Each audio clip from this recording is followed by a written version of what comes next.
आज की कक्षा को प्रारंभ करने से पहले आप सभी को गणतंत्र दिवस के पावन पर्व की हार्दिक शुभकामनाएं और उन अमर बलिदानियों का स्मरण जिनके कारण आज हमें ये आज़ादी मिली है। तो आइए शुरू करते हैं इसी के साथ आज के पाठ को। हम पढ़ रहे थे शब्द और उनका वर्गीकरण, जिसमें हमने सबसे पहले स्रोत या इतिहास के आधार पर शब्दों का वर्गीकरण पढ़ा था। आज हम पढ़ेंगे रचना के आधार पर शब्दों का वर्गीकरण। ये वर्गीकरण 3 आधारों पर है। एक है हमारे रूढ़ शब्द, जिनको कहीं कहीं आप मूल शब्द या मौलिक शब्द के रूप में भी लिखा देखेंगे। दूसरा इसका भाग है यौगिक शब्द,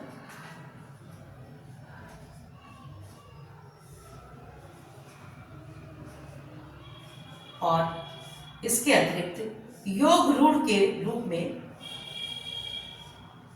ये शब्द विभाजित किए गए।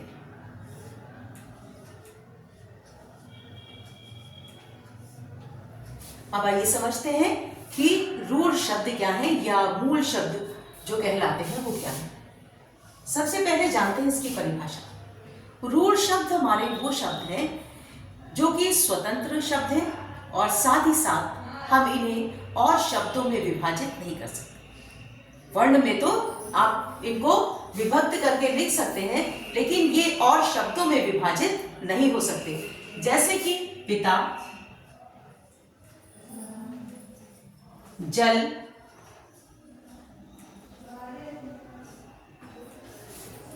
नदी, बच्चा, थल, ऐसे बहुत से शब्द हैं जिनको कि आप और शब्दों में विभाजित नहीं कर सकते। वे शब्द अपना पूरा अर्थ अपने आप व्यक्त करते हैं। ये सब क्या है? रूढ़ शब्द, जो कि कैसे हैं? स्वतंत्र शब्द हैं। इनको हम और शब्दों में विभाजित नहीं कर सकते हैं, साथ ही साथ ये अपने पूरे अर्थ को व्यक्त करते हैं। ये है हमारे रूढ़ शब्द। दूसरे शब्द है यौगिक। अब यौगिक जैसा नाम से ही हमें प्रकट होता है कि ये क्या है? संयोग से बने हैं। अब 2 शब्दों के योग से बने हैं और जब हम 2 शब्दों को मिलाते हैं तो एक नया शब्द हमें प्राप्त हो जाता है, और जब वो उस नए शब्द को हम फिर विभक्त कर देते हैं तो 2 अलग शब्द हमें मिल जाते हैं और दोनों का अपना अपना अर्थ होता है। दोनों अपने अपने अर्थ को स्वयं व्यक्त करते हैं। इस बात को ध्यान रखिएगा। जैसे है प्रधानमंत्री। अब हमने इन 2 शब्दों को अलग अलग देखा। अब ये शब्द है प्रधान और मंत्री, 2 रूपों में है। हम इन शब्दों को अलग कर सकते हैं।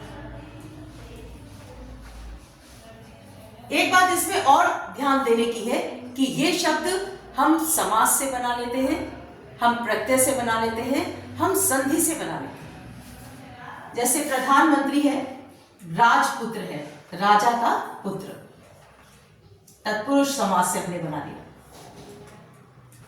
उपसर्ग देखिए हम लगाते हैं, वी उपसर्ग लगाया हमने किसमें? नम्र शब्द में, और बना लिया विनम्र।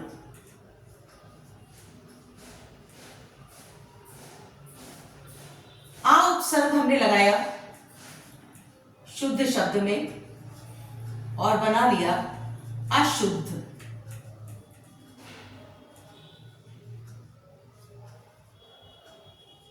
ऐसे ही हम बना सकते हैं अपरिचित। ऐसे ही हम प्रत्यय लगाकर भी शब्द बना सकते हैं। जैसे आपने सुंदर शब्द में लगाया ता प्रत्यय और बना लिया सुंदरता।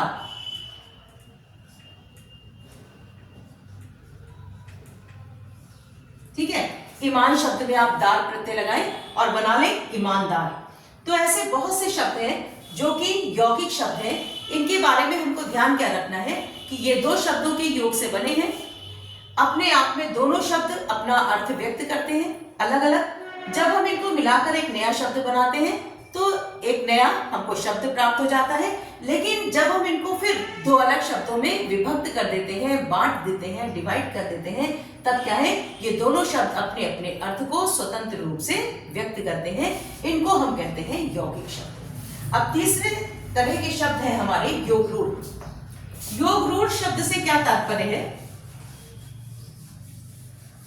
ये वो शब्द है जो बने तो यौगिक शब्द की तरह है, दो शब्दों के योग से बने, लेकिन जब हम इनको जोड़ते हैं तब क्या करते हैं, ये एक अपने अलग अर्थ को व्यक्त करते हैं। यानी एक तीसरा अर्थ, उन दो शब्दों के अतिरिक्त एक अलग तीसरा अर्थ भी इनके द्वारा व्यक्त होता है।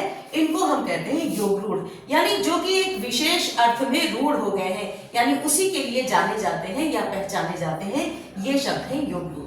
बने यौगिक शब्दों की तरह हैं, दो शब्दों के योग से बने हैं, लेकिन जब हम इनको जोड़ते हैं तो ये एक तीसरा नया अर्थ हमको देते हैं और उसी अर्थ के लिए रूढ़ हो गए। यानी जब हम वो शब्द बोलते हैं तो हमारा ध्यान अनायास उनके उस तीसरे अर्थ की तरफ चला जाता है।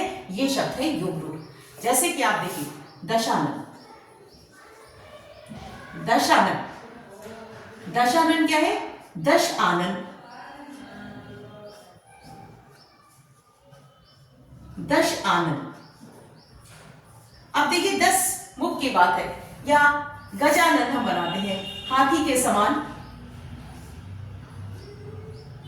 मुख की बात है, लेकिन ये अपने एक उस अर्थ को केवल ना व्यक्त करके, दश आनन केवल 10 मुख को ना व्यक्त करके, अपने आप में जैसे ही हम दशानन कहते हैं हमारा ध्यान उसके तीसरे अर्थ की तरफ चला जाता है। ऐसे देखिए शब्द है जैसे गजानन है तो सीधे हमारा ध्यान गणपति जी या गणेश जी की तरफ चला जाता है।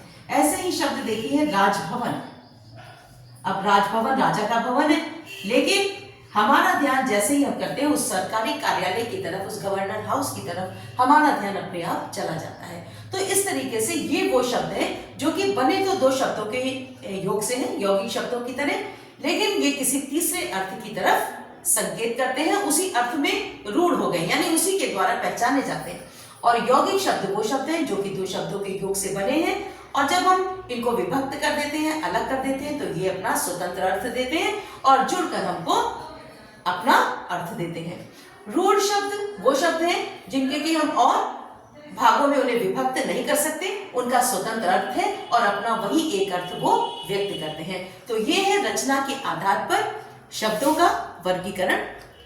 आप ऐसे और शब्द जो आपको ध्यान में आते हैं हमें कमेंट बॉक्स में बताया जरूर करें, क्योंकि आपके फीडबैक से हमें समझ में आता है कि आप हमारी बात को समझ रहे हैं या नहीं समझ रहे हैं। तो ऐसे और शब्द हमें दीजिएगा जिनसे कि यौगिक शब्द बने हो, योग रूढ़ शब्द बने हो, वो शब्द आप कमेंट बॉक्स में लिखिएगा। Thank you.